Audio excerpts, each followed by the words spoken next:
أعلن افتتاح الجلسة The fifth plenary meeting of the High-Level International Conference for the Peaceful Settlement of the Question of Palestine and the Implementation of the Two-State Solution is called to order. The conference shall now continue its general debate. Delegations are reminded that statements in the general debate should not exceed 5 minutes. In order to hear from all inscribed speakers today, and to make sure that we complete our preset program, the microphone will be cut off after 5 minutes. Speakers with longer statements are encouraged to submit the full length of their statements to estatements@un.org for posting on the Journal of the United Nations.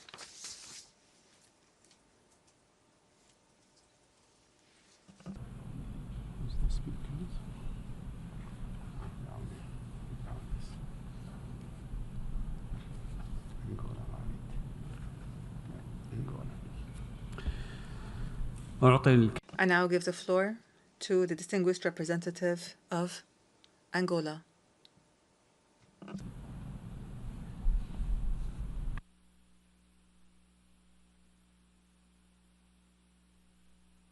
Distinguished co-chairs, excellencies, distinguished delegates, we commend the French Republic and the Kingdom of Saudi Arabia for their leadership and commitment in convening this high-level international conference.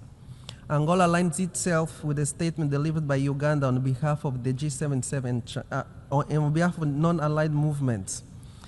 Mr. Chair, the 37th Ordinary Session of the Assembly of the African Union in Addis Ababa, Ethiopia on 17 to 18 February 2024 called for the establishment of an independent and sovereign state of Palestine with an internationally recognized borders. We got here today with a sense of urgency to advance the implementation of the United Nations resolution pertaining to the question of Palestine and the two-state solution aiming to achieve just, lasting, and comprehensive peace in the Middle East. In these regards, Angola supports the two-state solution, Israel and Palestine, based on peaceful coexistence and respect for United Nations resolution living side by side in peace and security. Angola repudiates any attempt to displace the Palestinian people from their territories, the continued policy of expanded settlements, and the illegal occupation and annexation of territories belonging to the Palestine. We have been following the alarming report warning about the catastrophic humanitarian situation in the Gaza Strip, where the risk of famine is increasing daily and the entire community are on the brink of collapse. In this context, Angola is deeply concerned about the implication of the conflict in Gaza for the region and continuation of illegal occupation. We express deep concern about the current humanitarian situation in Gaza as well, which has been rapidly deteriorating following the resumption of hostility in May, causing countless civilians' deaths. Angola rejects any attempt to use humanitarian assistance, particularly food, as weapon of war, and calls on the lifting of any measures that obstruct necessary humanitarian aid, undermining fundamental human rights, including the rights to life, health, food, water, and sanitation, and increases tension in the region. Mr. Co-Chairs, this conflict must come to an end.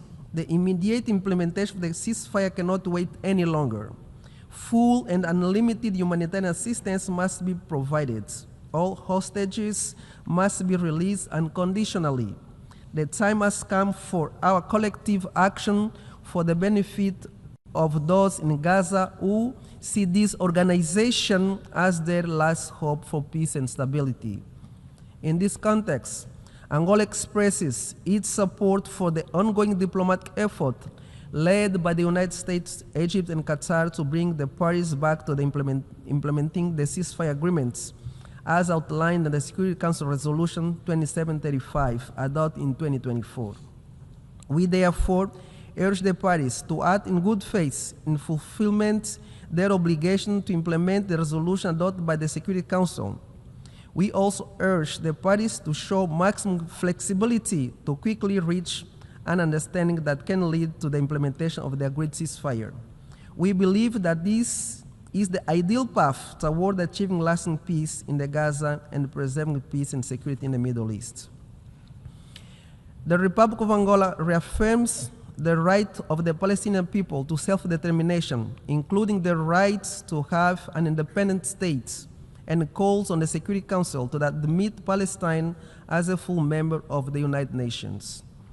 We believe that the two-state solution is the only viable option to end the Israeli-Palestinian conflict and provides the basis for the existence of the states of Israel and Palestine living together side by side in peace and harmony.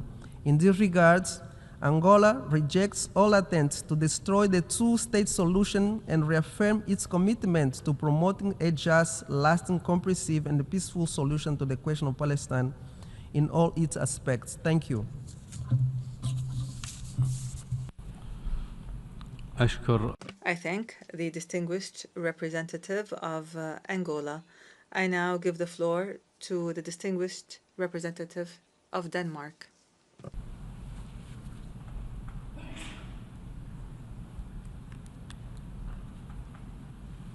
Thank you, Mr. President. And let me start by thanking the co-chairs, France and the Kingdom of Saudi Arabia, for convening this high-level conference on the implementation of a two-state solution. A solution that at the moment seems distant, but that nevertheless remains the only viable solution, and, in the tragedy we are in, the only beacon of hope. A hope that we need to reinforce for all the civilians in Gaza, whose suffering continues to reach new depths, for the families in the West Bank, displaced and terrorized by new settlements and daily settler violence, and for the Israeli hostages held in cruel captivity by Hamas now for over 660 days, for the Palestinian and Israeli populations alike. However, in a conflict that has lasted more than half a century, this solution runs deep. Installing hope requires action. First and foremost, the war in Gaza needs to stop. We reiterate our call for an immediate and permanent ceasefire and for the unconditional release of all hostages. The situation in Gaza is unprecedented in its inhumanity. Israel must immediately change course. We welcome any effort to alleviate the suffering, and Israel must lift all restrictions to allow for the provision of safe, dignified, and unhindered humanitarian access in line with its obligations under international humanitarian law. We continue to support UNRWA, which remains essential until a two-state solution is realized. Secondly, the escalating settler violence and displacement in the West Bank, including East Jerusalem, must be stopped. The E1 settlement plan announced recently by Israel will, if implemented, divide a Palestinian state in two and thereby once again seek to undermine a two-state solution. We cannot let this happen. Together with the European Union, we have on numerous occasions expressed our strong rejection of the illegal Israeli settlements, and we have called on Israel to take action to prevent such violence and hold the perpetrators accountable.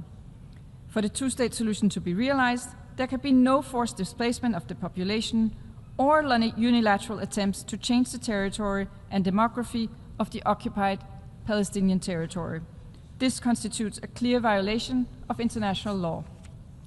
Thirdly, the reconstruction of Gaza will be an enormous task for the international community, which we need to prepare for. It will require a coordinated effort with the Palestinian Authority in a leading role.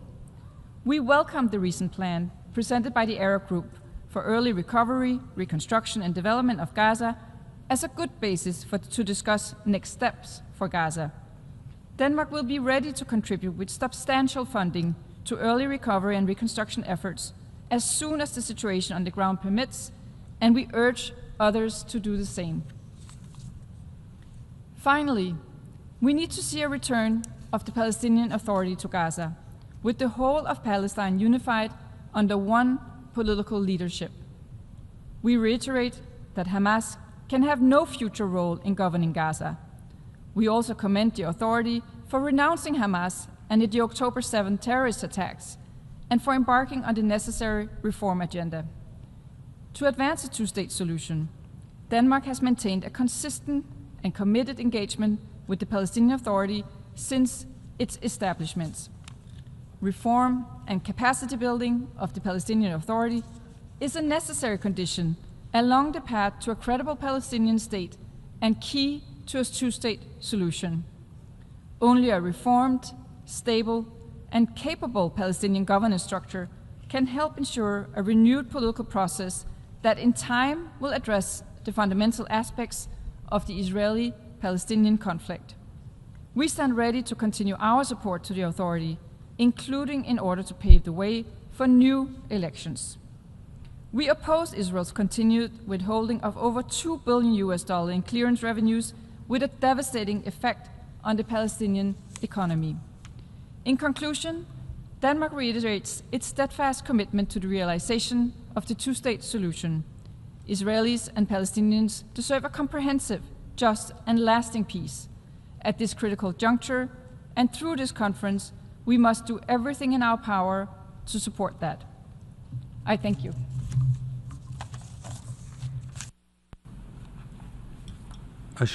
I thank the distinguished representative of Denmark. I now give the floor to the distinguished representative of Sudan.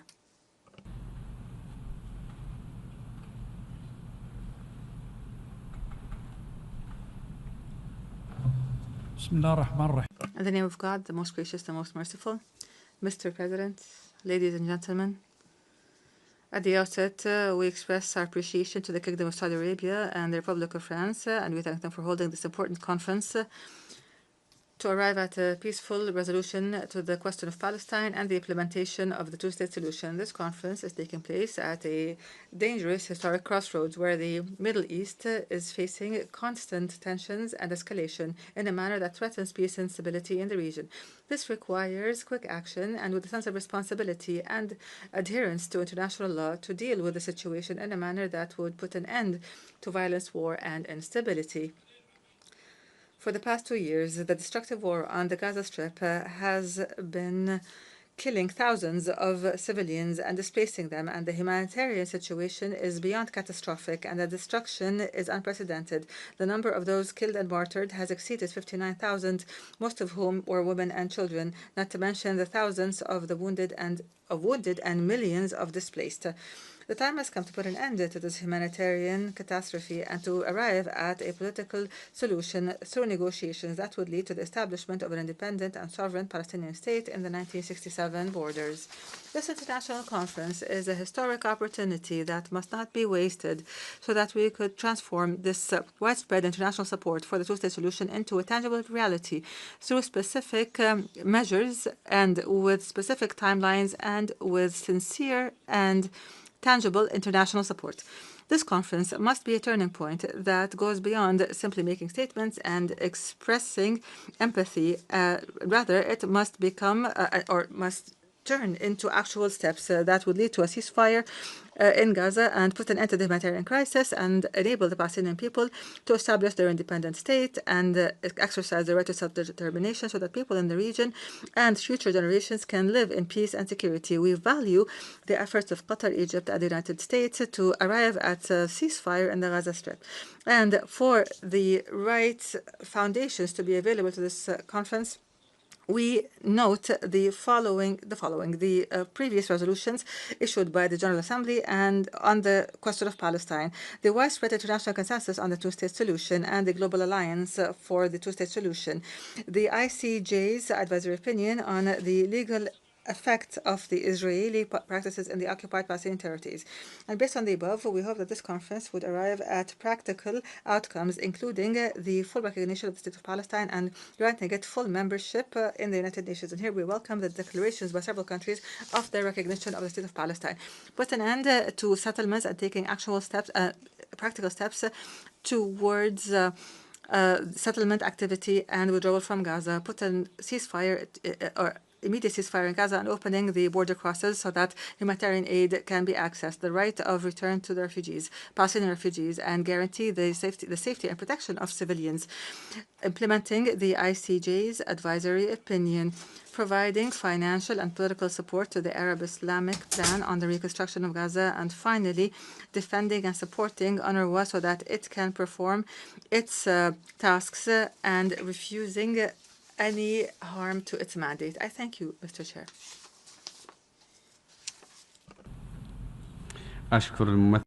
I thank the distinguished representative of Sudan, and I now give the floor to the distinguished representative of Timor-Leste.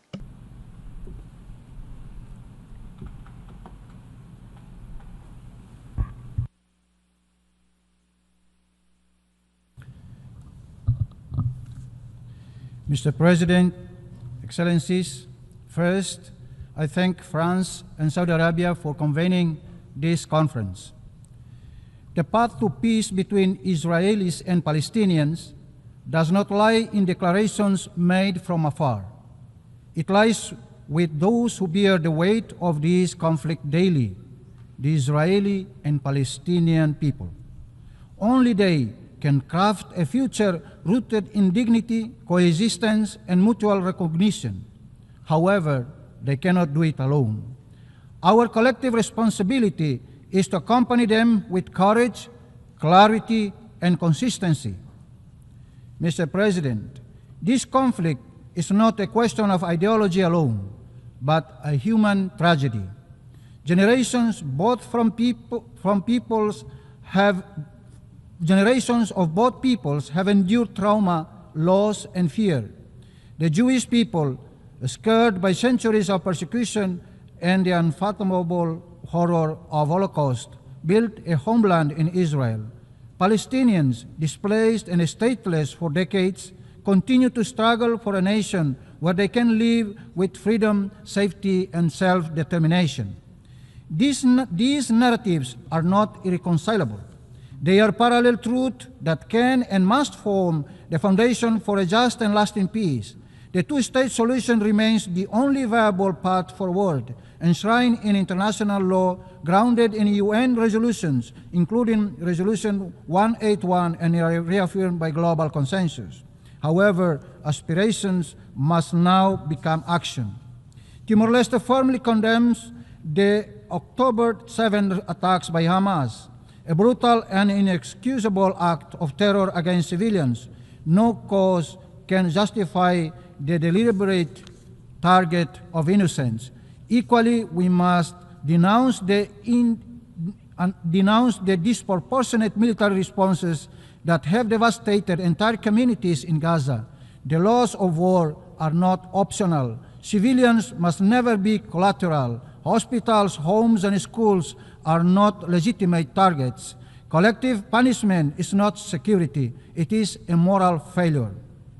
Mr. President, we echo the voice of conscience around the world, the moderate voice both in Palestine and in Israel.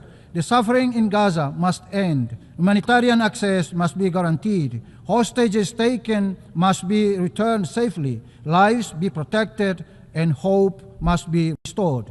In this spirit, as a peace-loving nation, Timor-Leste proposes the following steps. First, an immediate and unconditional ceasefire to stop further bloodshed and allow urgent humanitarian relief. Second, the safe release and return of all hostages. This is a vital measure to rebuild trust.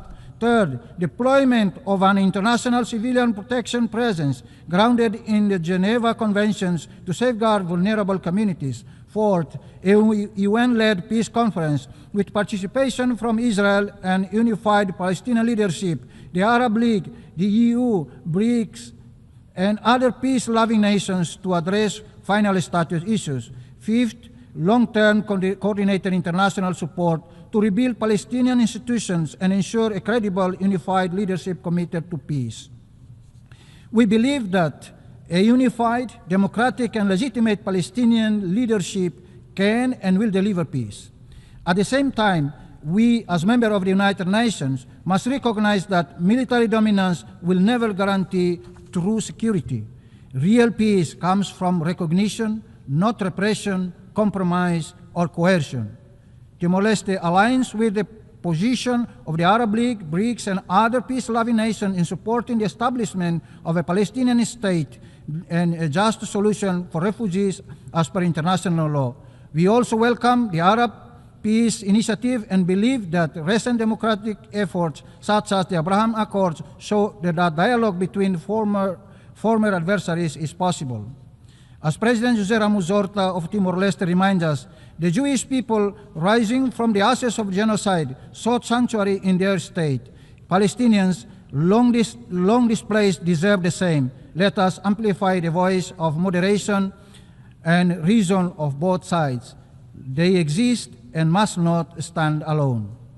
I thank you. أشكر. I thank the distinguished representative of Timor-Leste, and I now give the floor to the distinguished representative of Mozambique.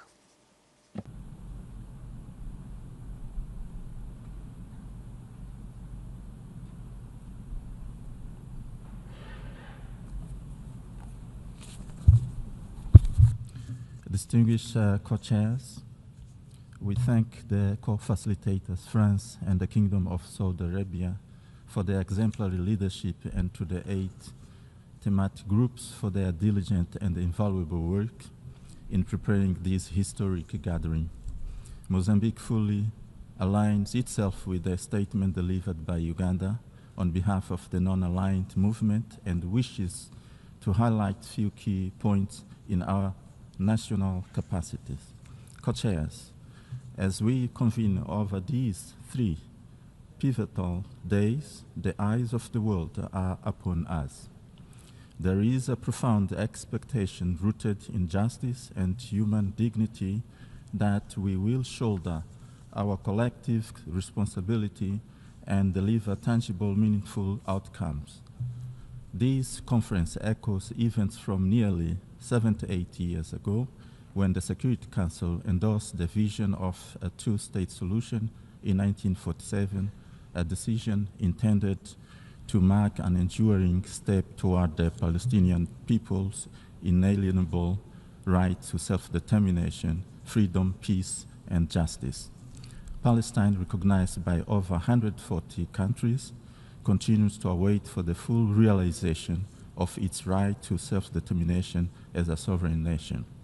Mozambique was one of the first states to recognize the state of Palestine in 1988 and stood firmly by its decision. We therefore welcome the announcement by France and the United Kingdom of the decision to recognize the state of Palestine.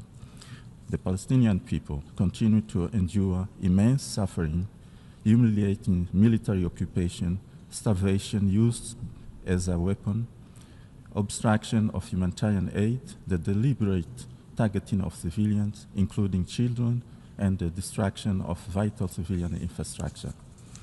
The United Nations legal framework provides clear parameters for achieving peace, from the General Assembly and Security Council resolution to the International Court of Justice rulings. The international community has consistently reaffirmed the legal principles regarding the situation, governing the situation in the Palestinian territories as the illegality of Israel actions.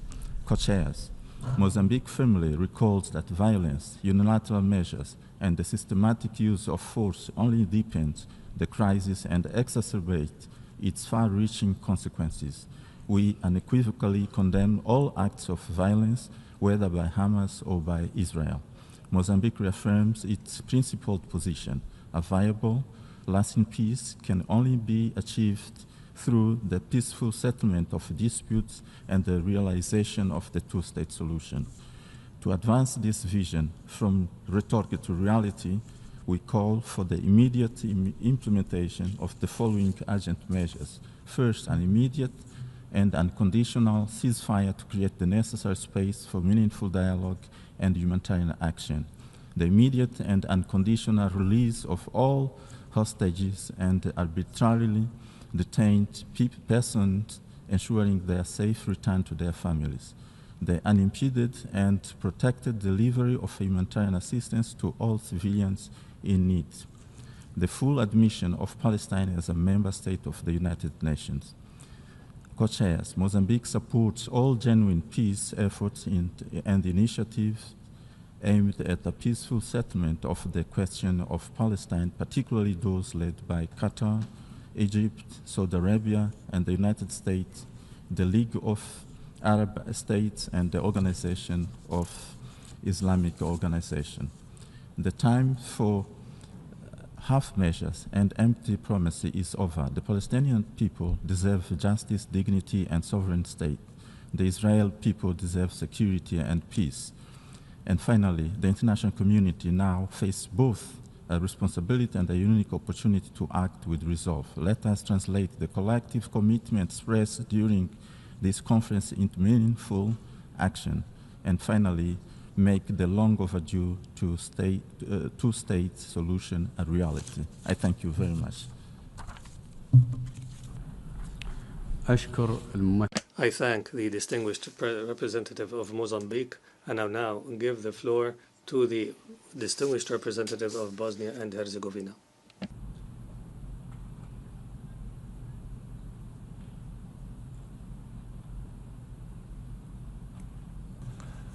Distinguished co-chairs of the conference, dear colleagues and friends, at the outset, allow me to congratulate France and Kingdom of Saudi Arabia for organizing this conference. Bosnia and Herzegovina aligns itself with a statement delivered earlier by the European Union, in line with our obligations stemming from the Stabilization and Association Agreement we have signed with the EU. Position of Bosnia and Herzegovina on the crisis of the Middle East is long-standing and principled for decades, even since becoming UN member state in 1992. Diplomatic relations between Bosnia and Herzegovina and the State of Palestine were established in May 1992, within the succession framework, continuing its own right diplomatic practice of the former Yugoslavia in relation to the State of Palestine. The State of Palestine established and opened the embassy in Sarajevo more than 20 years ago, working on the promotion of peace and fostering all forms of cooperation between our two countries. We express support for all ongoing diplomatic efforts to end this brutal war. The ceasefire, as a first step, must be established immediately, unconditionally and permanently. Civilian casualties by means of shelling or starvation must stop. The accountability of all those responsible for terrorist acts and violations of international law, especially international humanitarian law, is prerequisite for moving forward. Accountability is not optional. Impunity must not be allowed. As a country that experienced the importance of lifeline that is humanitarian aid supplied by the United Nations to the cities and enclaves under siege 3 decades ago in my country, we deplore catastrophic humanitarian situation in Gaza and urge the State of Israel to allow delivery of humanitarian, especially medical aid and food supplies to all citizens of Gaza. There is no justification for this, none whatsoever. In this regard, we find the work of UNRWA, along with other UN agencies, indispensable as support for civilian population. We urge the unconditional release of all hostages on both sides, especially civilians, women and children, leading to a permanent end of hostilities. In this respect, the position of my country is principled and clear, and this is stipulated in Bosnia and Herzegovina's strategic documents. Only long-lasting solution is the one with 2 states, with the State of Palestine and State of Israel, full members of the United Nations, living side by side in peace, security, and mutual recognition. After the brutal aggression on war in Bosnia and Herzegovina, genocide in Srebrenica, and regardless of how many opened wounds remain, and we still do have, our message, and one message Dayton Peace Accord has taught us, is that peace is not everything. But without peace, nothing is possible. Having said so, in conclusion, I want to thank all of 19 co-chairs, led by France and Kingdom of Saudi Arabia, for offering us comprehensive and action-oriented New York Declaration that is in front of us, that can serve as an initial roadmap for fulfilling our shared goals and objectives. We are looking forward to implementation of it. In this high time, to move us from wise words to concrete deeds, on a pathway from war and crimes to sustainable peace and dignity, dignity for all. I thank you for your attention, and distinguished co-chairs, I thank you again. أشكر. I thank the distinguished representative of Bosnia and Herzegovina, and I now give the floor to the distinguished representative of the Philippines.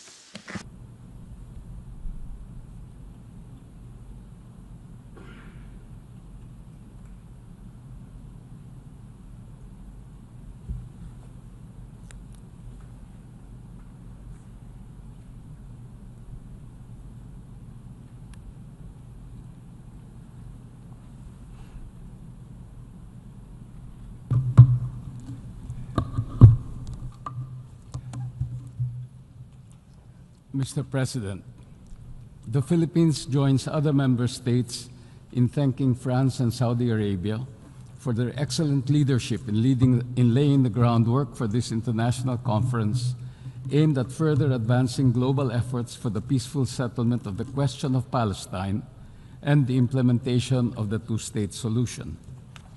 The Philippines supports all efforts that will establish a definitive path towards resolving the Palestine issue peacefully and realizing the two-state solution grounded in international law and in the UN General Assembly's established positions. Indeed, this enduring and complicated Israeli-Palestinian conflict remains a strategic piece in achieving a comprehensive and lasting peace in the Middle East. In this regard, the Philippines would like to reiterate the following. First, the Philippines firmly supports the two-state solution in accordance with international law and relevant UN resolutions. We believe that this remains the most viable and sustainable pathway to resolving the Israeli-Palestinian conflict, which is essential to the realization of a lasting peace. This conflict will only end when Israelis and Palestinians can live side by side in their own sovereign, independent states, in peace, dignity, harmony, and prosperity, and where their rights, aspirations, and security are recognized and upheld. Second, we also firmly support direct dialogue between Israel and Palestine and all stakeholders for the realization of the two-state solution. This conflict cannot be resolved through war or vicious cycles of violence. We urge all parties to restore a political horizon for the two-state solution and the peace and stability of the region through meaningful diplomatic dialogues and negotiations based on trust and mutual understanding. We support the intensification and acceleration of international and regional diplomatic efforts aimed at achieving, without delay, a comprehensive, just, and lasting peace in the Middle East. We therefore commend and support the efforts by Saudi Arabia, Norway, and the European Union for spearheading the Global Alliance for the implementation of a Palestinian state and a two-state solution.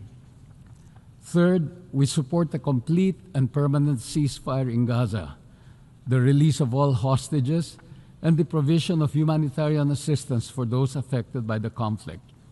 A permanent ceasefire will remove the significant security and political obstacles to delivering aid across Gaza and increase urgent life-saving humanitarian support.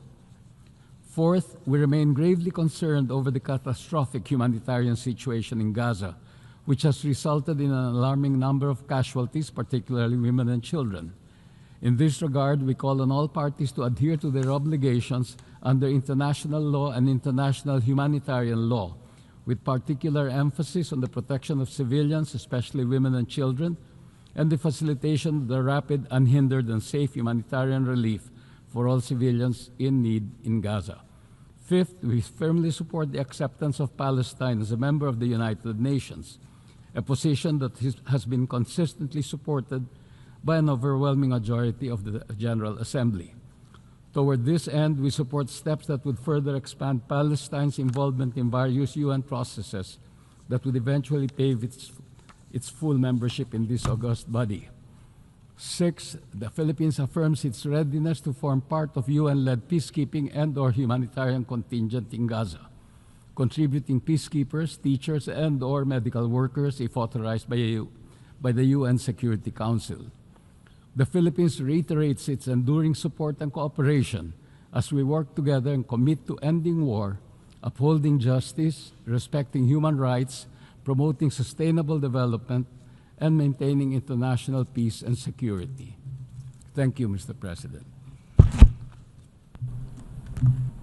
I thank the distinguished representative of the Philippines, and I now give the floor to the distinguished representative of Sweden.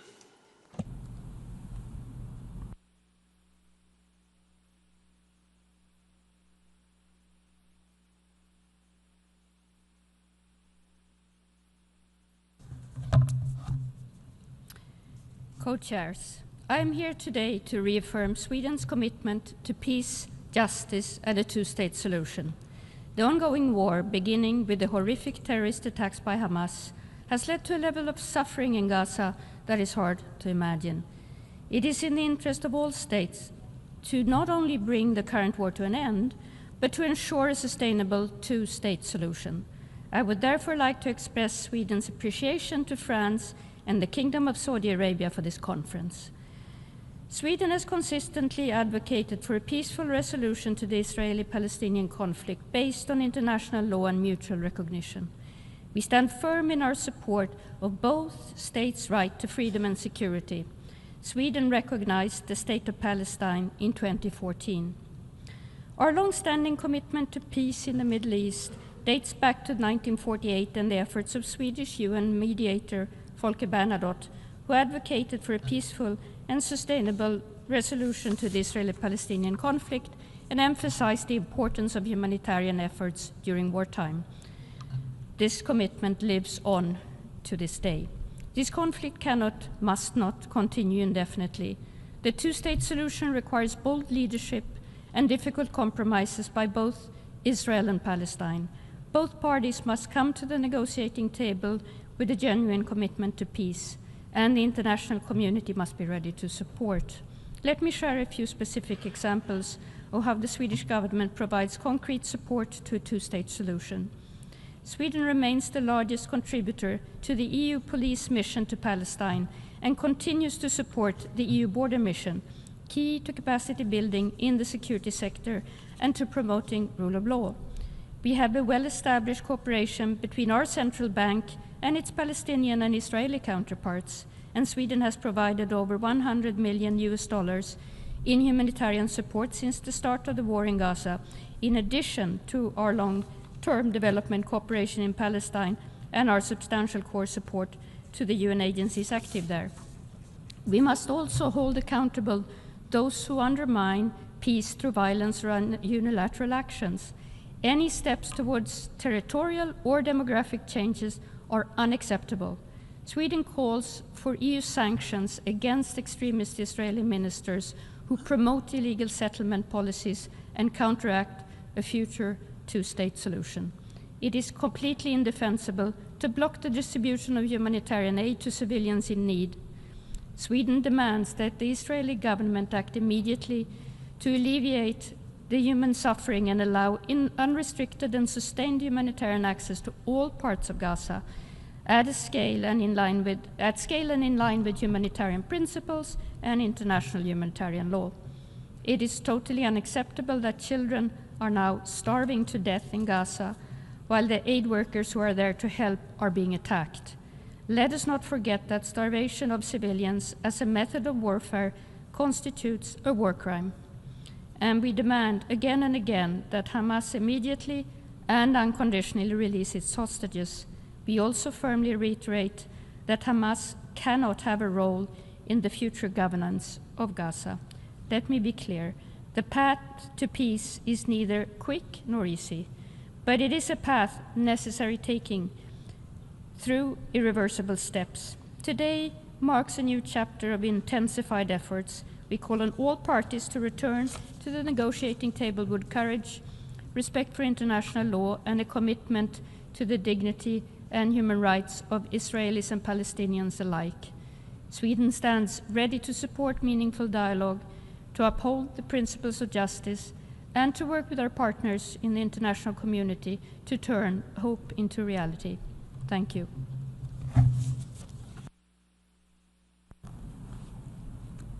أشكر I thank the distinguished representative of Sweden. I now give the floor to the distinguished representative of Montenegro.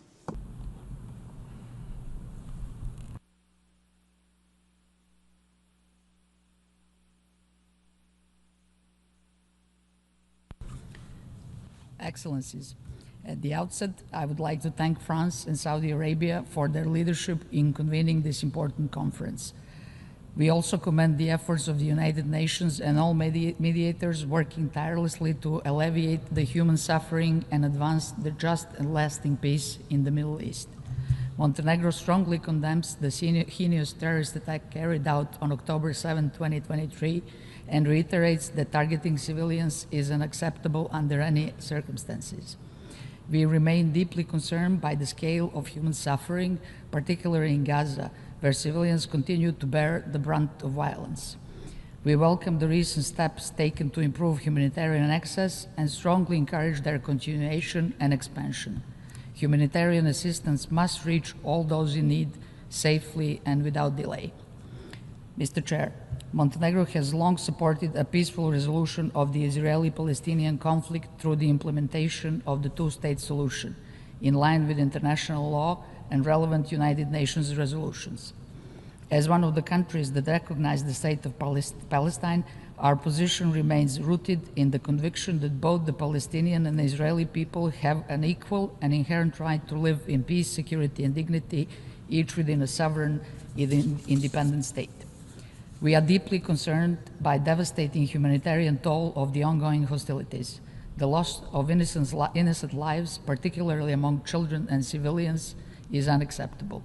We reiterate our call for an immediate ceasefire and enduring peace, the release of all hostages, and the protection of civilians in full accordance with international humanitarian law. Montenegro stands ready within its means and in partnership with others to support international efforts aimed at recovery, reconstruction, and institutional strengthening of Palestine. In this context, we also underscore the indispensable role of UNRWA and the broader UN system in addressing urgent humanitarian needs and supporting long-term development. Mr. Chair, let this conference serve not only as a reaffirmation of our shared principles, but as a concrete step towards prevailing peace. We must seize this moment to recommit ourselves to the two-state solution, not as a distant aspiration, but as a political imperative grounded in justice, mutual recognition, and the shared prosperity of all people in the region. Thank you.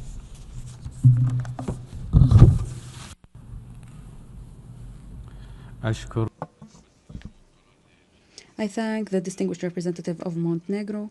I now give the floor to the distinguished representative of Haiti.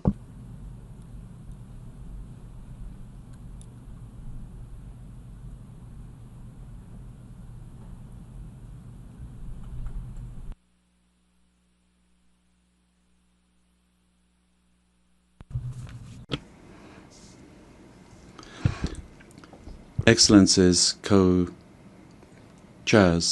ladies and gentlemen, I have the honor to speak on behalf of the Republic of Haiti at this high-level international conference convened by the Kingdom of Saudi Arabia and the French Republic on the peaceful settlement of the question of Palestine and the implementation of the two-state solution.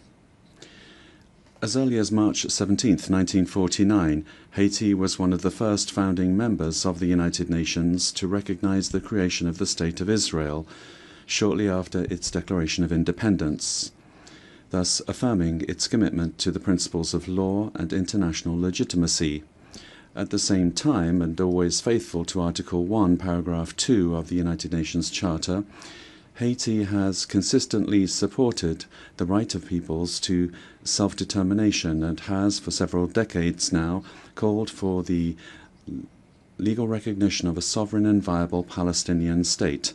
Thus, the Republic of Haiti and Palestine sealed their mutual commitment on September the 27th, 2013, through the signing of a joint communiqué establishing diplomatic relations at the embassy level in accordance with the 1961 Vienna Convention on Diplomatic Relations. This initiative demonstrates the will of both peoples to promote friendship, cooperation, and mutual respect based on the principles of sovereignty, territorial integrity, and self-determination, which are guaranteed by the UN Charter. This diplomatic relationship, in place now for over a decade, is an important milestone in Haiti's solidarity with the just Palestinian cause.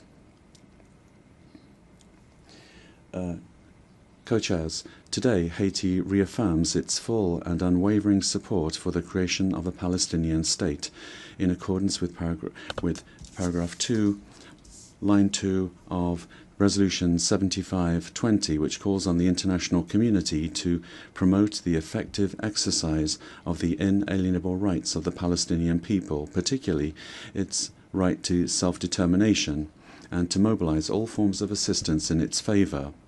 It's also important to ensure that Palestinian children no longer continue to die of hunger. In accordance with Resolution A/Res/79/81, adopted on December 3rd, 2024, we emphasize the need for a comprehensive, just, and lasting settlement of the question of Palestine. We urge the State of Israel and the State of Palestine to overcome the divisions of the past and to re-engage without delay in a genuine dialogue in order to jointly chart out a future of peaceful coexistence and shared prosperity. In conclusion, Haiti calls for a concerted effort on the part of the international community. Diplomats, regional organizations, and donors must work together to build trust, remove political, security, and humanitarian obstacles, and support a viable peace process. At this decisive moment, we hope to see this Assembly write a new page of history where justice and dignity prevail. I thank you for your attention. I thank the distinguished representative of Haiti. I now give the floor to the distinguished representative of Australia.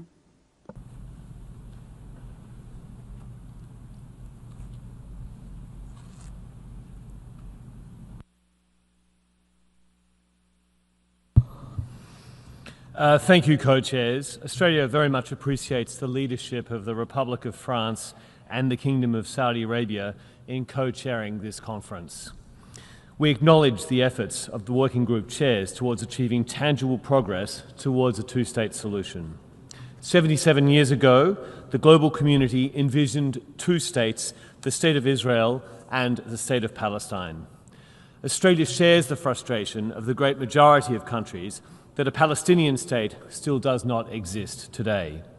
A two-state solution remains the only hope of breaking the endless cycle of violence, the only hope of a just and enduring peace for Israelis and Palestinians alike.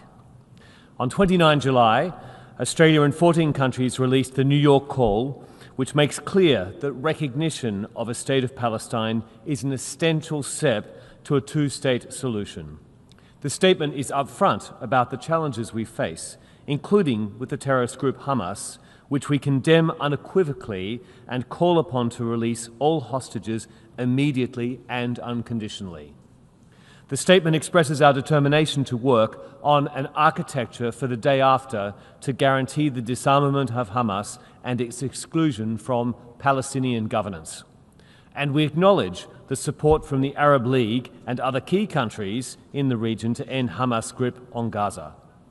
Australia welcomes the important commitments made by the Palestinian Authority, condemning the 7 October terrorist attacks, calling for the liberation of hostages and the disarmament of Hamas, committing to terminate the prisoner payment system, committing to school reform, committing to calling elections within a year to trigger generational renewal, and accepting the principle of a demilitarized Palestinian state. These are significant steps that demonstrate the Palestinian Authority is seeking to play its part as a partner for peace. Australia will continue to support the Palestinian Authority as it pursues the path of reform, including through our capacity building and governance initiatives. Co-chairs, Australia is gravely concerned by actions of the Israeli government which are undermining the prospects of two states, including relentless settlement expansion and ongoing impunity for settlement violence. We call on Israel to engage on the question of Palestinian statehood. The world is moving, and a two-state solution is essential for Israel's long-term security. Co-chairs, Australia will keep working with other countries to make a two-state solution a reality, and we urge the whole international community to do the same. Co-chairs, we cannot forget that while we gather, a humanitarian catastrophe is taking place in Gaza. The situation has gone beyond the world's worst fears. Australia is a part of the international call on Israel to comply immediately with its obligations under international law, including removing restrictions on aid and allowing the United Nations and humanitarian actors to do their life-saving work. Israel's excuses and explanations are untenable and without credibility. We reaffirm our call for an immediate return to a ceasefire in Gaza, which offers the best hope of ending the suffering of Gazans and returning the hostages to their families. Australia is committed to a future where both the Israeli and Palestinian peoples can live in peace and safety within secure and internationally recognized borders. Until that day, every effort must be made here and now to safeguard innocent life and end the unacceptable suffering and starvation of the people of Gaza. Thank you. أشكر الممثل الموقر. I thank the distinguished representative of Australia. I now give the floor to the distinguished representative of the Organization of Islamic Cooperation.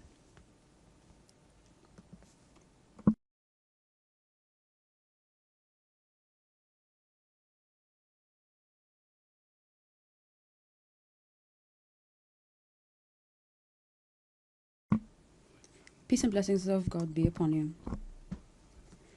Co-chairs, Excellencies, at the outset I would like to express the appreciation of the Organization of Islamic Cooperation to the Kingdom of Saudi Arabia and the French Republic for chairing this historic meeting, which reflects collective commitment to achieving a comprehensive, just and sustainable peace in the Middle East on the basis of the two-state solution.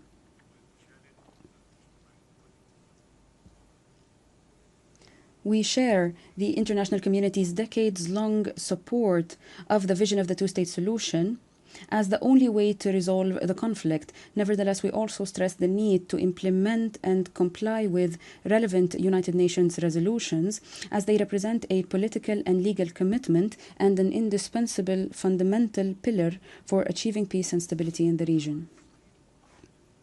Israel is carrying out systemic crimes including aggression, genocide, destruction, displacement, starvation, and blockade on the Gaza Strip. This is in addition to its illegal policies of settlement expansion, annexation, and ethnic cleansing. Israel also plans to impose its so-called sovereignty over the West Bank, including the occupied city of Jerusalem, and targets Islamic and Christian holy sites, all of which constitute flagrant violations of international law and the relevant UN resolutions.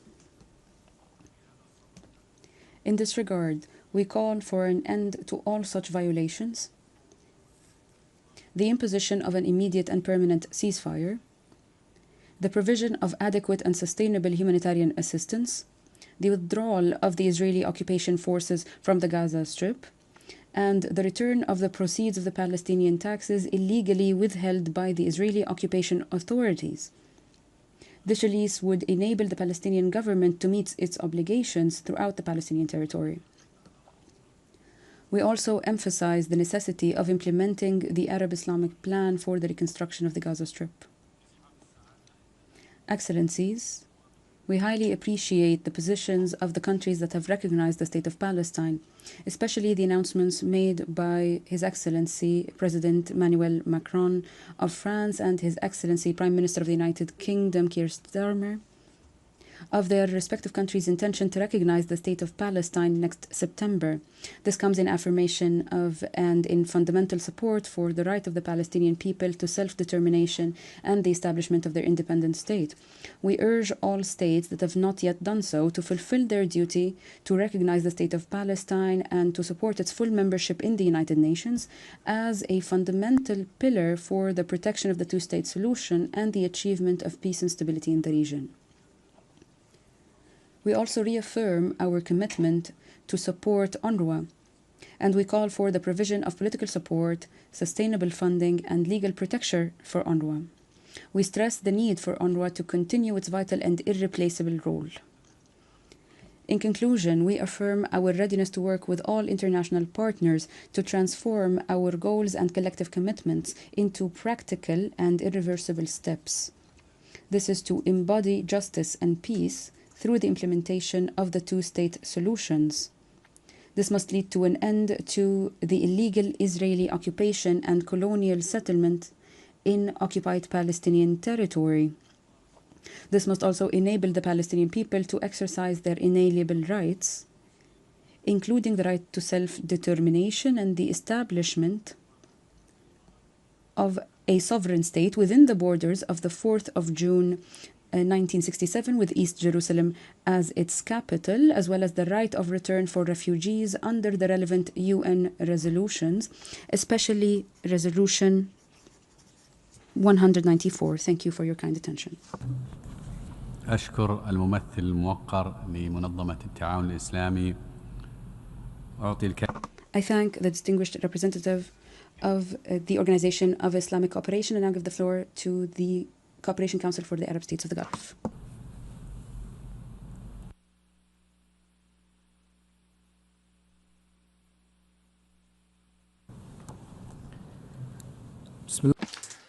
In the name of God, most compassionate, most merciful, Your Excellencies, may the peace of God be upon you.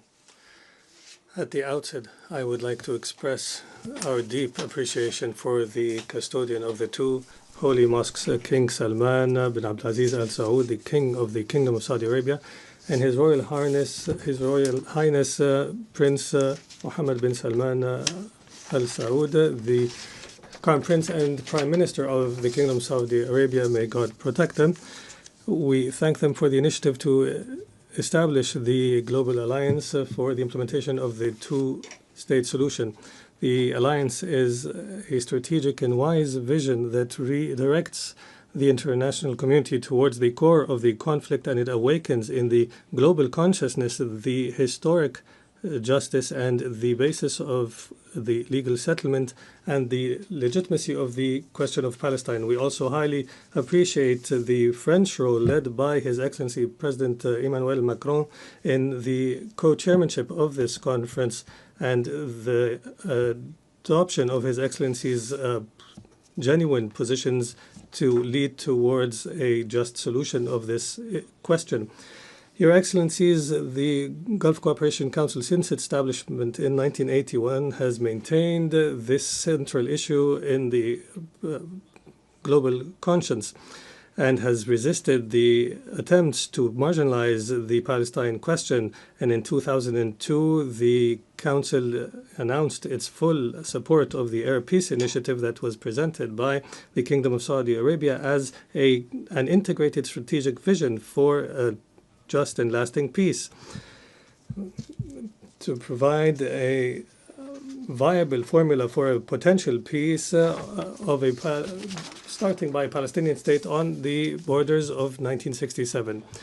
We're also proud to applaud the states that have recognized the State of Palestine, and I would like to here commend the courageous and historic decision of the French Republic and the United Kingdom that they intend to recognize the State of Palestine, and we would like to issue a genuine call from this podium, calling on the states that have not yet taken this step we say that the continued lack of recognition of one of the conflict parties entrenches a structural imbalance in the peace process and deprives negotiations of any real substance. Your Excellencies, the Gulf Cooperation Council reiterates today its well-established positions that have been repeatedly declared as follows. First, our full support for the establishment of an independent Palestinian state as per UN resolutions and the Arab peace process. Second, our categorical rejection and condemnation of the continued Israeli aggression against Gaza and demanding its immediate cessation and providing effective protection for innocent civilians. Third, our categorical rejection of the settlement policies of Israel as a blatant violation of the international law. Fourth, we reiterate the role of UNRWA and allowing for humanitarian access and to start reconstruction in the Palestinian territory. Fifth, we reiterate our condemnation of all forms of attacks against innocent people around the world without regard of their religion or ethnicity or race. Justice is one and cannot be divided. Finally, I can only reiterate here that true greatness is not based on power, but on the ability to use power to serve justice. It is time to turn this principle into a clear international position that recognizes a fully and independent Palestinian state. May the peace of God be upon you. Thank you. I thank the Distinguished Secretary General of the GCC, and I now give the floor to the distinguished representative of the Sovereign Order of Malta.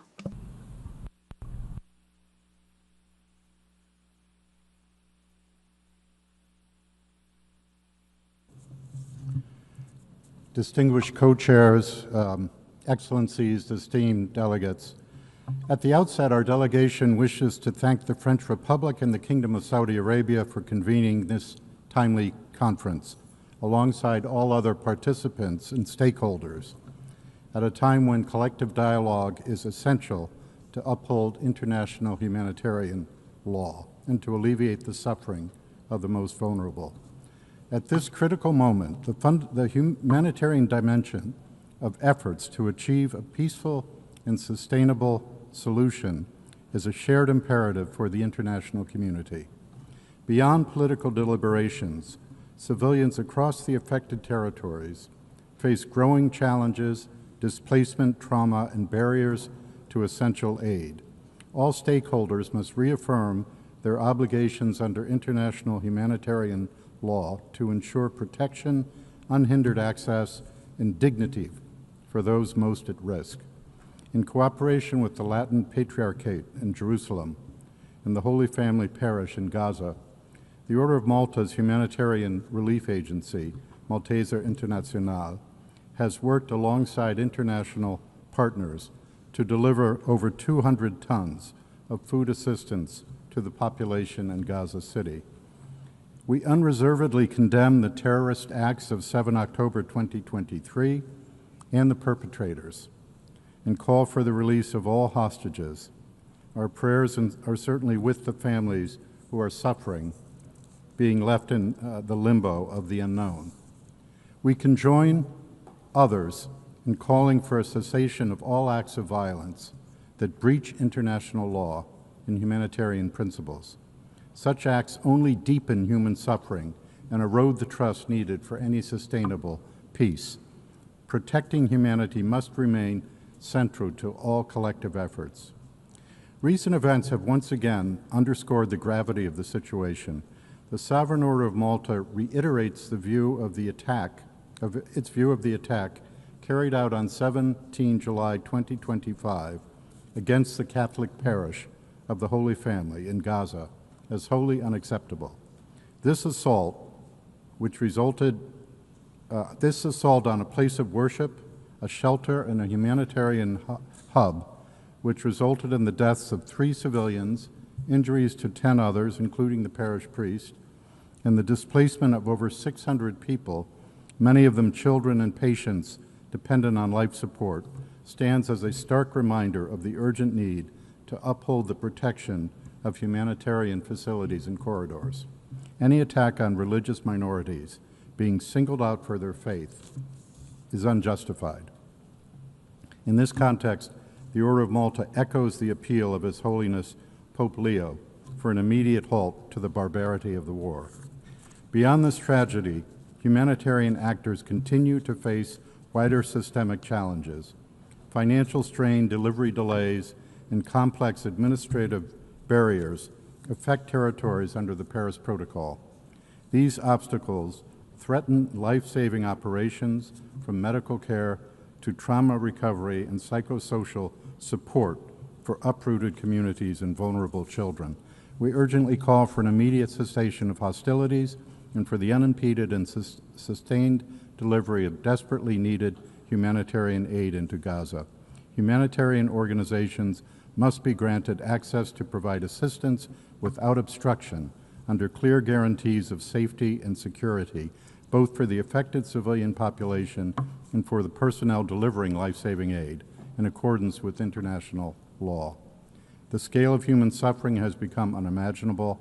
The images we continue to witness daily of infants and children so severely malnourished that they appear skeletal, unable even to cry, are a stark indicator of desperate urgency. This must not be allowed to continue. Through our neutral mandate and long-standing commitment to relief and medical assistance, the Sovereign Order of Malta will continue to stand with all partners to protect humanitarian lifelines. Our duty is clear: to ensure that the most vulnerable are not forgotten as the world works towards a peaceful and sustainable solution. We remain committed to working with partners to help shape these effective solutions. As Pope Leo reminded us only days ago, every human being has an intrinsic dignity.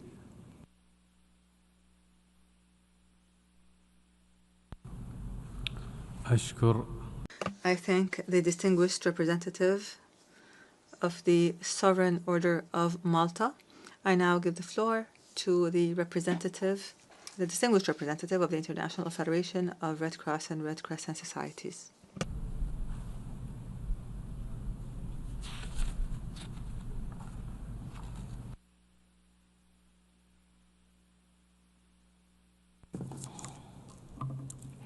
Thank you to the Kingdom of Saudi Arabia and France for organizing this important conference. Much has been said on the unbearable situation being faced by the people in Palestine and on the challenges humanitarian actors are facing. Thus, we will try to be brief, highlighting the severity of a few points in case these are not yet abundantly clear. The humanitarian space to provide life-saving goods and services has been rendered almost non-existent. We have called since the beginning for an immediate, sustained, and unhindered flow of aid to be allowed into Gaza, at the scale needed to meet the immense needs and in line with universally accepted international rules and principles. This has perhaps never been more urgent than now. Our Palestine Red Crescent Society colleagues in Gaza are receiving people fainting and sick due to hunger at their medical facilities, whilst they also cannot find food for themselves and their own children. Member states must ensure access for humanitarian assistance and protection of civilians, including humanitarian and medical personnel. The conditions and specific access challenges local humanitarian actors, such as PRCS, face must also be considered and addressed. It is them, local humanitarians often far from the limelight, that are sustaining what is left of the humanitarian response. PRCS continues to provide a wide array of critical services across Gaza, including ambulances and field hospitals, adapting to impossible operational conditions to maintain life-saving services and reach people wherever they are. Excellencies, we cannot accept any mechanism that does not allow humanitarian aid to be distributed in accordance with humanitarian principles. As we have seen, this strips human beings of their dignity, fails to respond to the level and complexity of needs, and creates drastic security risks, including people being killed and injured. PRCS ambulances and hospitals are having to deal with regular mass casualty events while patients report they were trying to access food at distribution sites. We call on member states to support long-standing and accepted modes of aid delivery specifically designed to meet humanitarian needs, and to protect the dignity and life of the population affected, while recognizing the role of the Red Cross and Red Crescent movement and all of those impartially providing a life-saving response. We recognize the situation of the hostages and of the medical and humanitarian personnel being deprived of liberty, and we call for respect for the life and dignity of all people affected. Lastly, despite its relentless efforts, PRCS is facing extreme and mounting challenges to its operations in Gaza, but also in the West Bank. Conditions and access restrictions in the West Bank severely impact the population and the humanitarian ability to reach people in need. Member states can and must ensure this conference leads to immediate action to also address the situation in the West Bank, to appropriately address the root causes, and to support and protect the population and the people like PRCS, those holding up the healthcare and humanitarian response. As we leave the room today, may we do so with a sense of urgency. May we remember that we stand in front of a humanitarian catastrophe, one that must be addressed now. Thank you.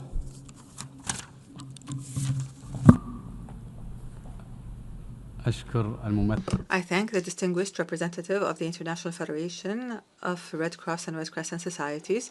I now give the floor to the distinguished representative of the Parliamentary Assembly of the Mediterranean.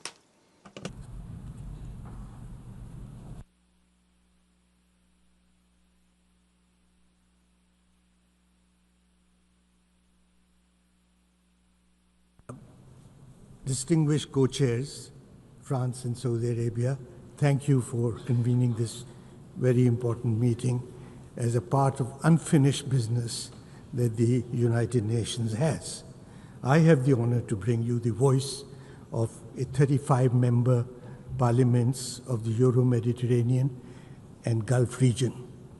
The almost 80-year tragedy in the Middle East, this continued murder of innocent men and women and children must end. Enough is enough. PAM calls for immediate ceasefire, particularly for letting the humanitarian assistance, food and water to be delivered for the starving and beleaguered people of Gaza. 78 years ago, this House, this very assembly, approved the partition plan for the Middle East. Two states living side by side in peace and harmony. Unfortunately, that today is not the case. We have only one state, while the other is being denied statehood and membership.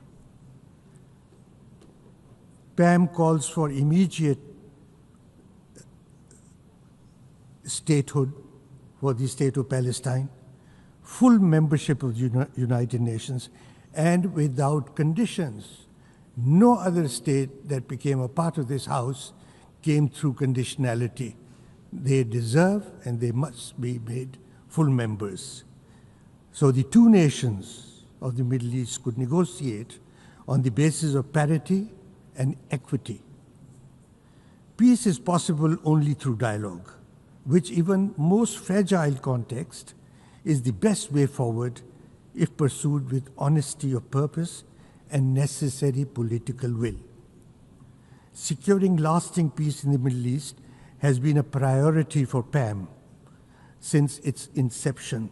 The very foundation of the Assembly, PAM, was shaped by the need for creating a space of trust where Israel and Palestine representatives could meet, along with their neighbors, and share their views.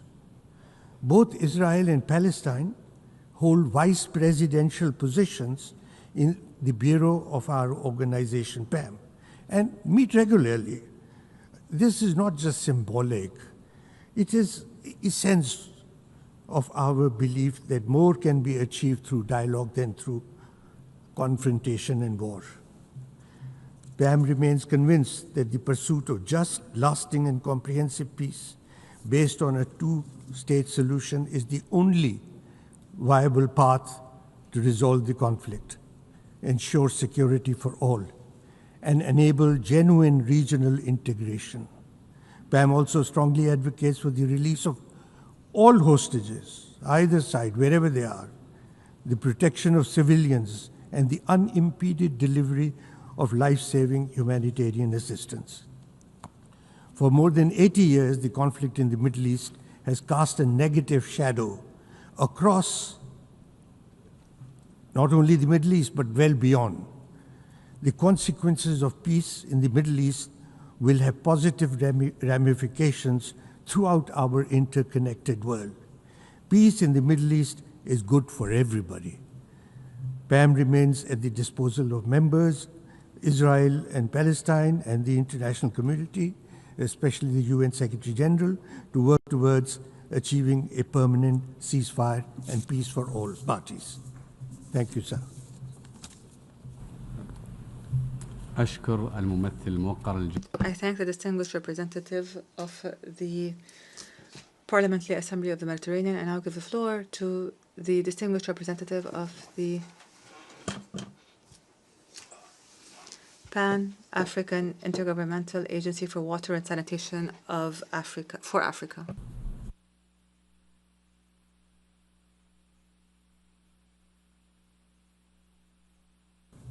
First of all, I would like to thank France and the Kingdom of Saudi Arabia for organizing this timely initiative. Honorable delegates, esteemed guests, we gather today to address the critical issue, the peaceful settlement of the question of Palestine and implementation of a two-state solution. This conference is a timely reminder of the international community's commitment to finding a just and lasting solution. The conflict has been a source of suffering, displacement, instability for decades. A two-state solution based on 1967 borders is the most viable path to peace, security, and self-determination for both the sides. We urge parties to resume negotiations and dialogues, address core issues, border settlements and refugees, implement confidence-building measures. The international community must support negotiations and mediation efforts, address settlement expansions and increasing violence, promote economic development and humanitarian assistance. A just and lasting peace requires mutual recognition and respect, security for both the parties. Let's work together to achieve a two-state solution, ensuring peace, dignity, and prosperity for all. I thank you. I thank the distinguished representative of the Pan-African Intergovernmental Agency for Water and Sanitation for Africa. We have thus heard the last speaker in the general debate. Excellencies and distinguished delegates, the conference has before it the outcome document of the conference entitled Peaceful Settlement of the Question of Palestine and Implementation of the Two-State Solution. We would like to inform you that this outcome document was circulated to all permanent missions yesterday via the e-delegate portal. And states have until the beginning of September to endorse the document if they so wish. The modalities on endorsement are reflected in the note verbal transmitted to all permanent missions. With the concurrence of the conference, the co-chairs would like to propose that this meeting be suspended until further notice. I hear no objection. The meeting is therefore suspended.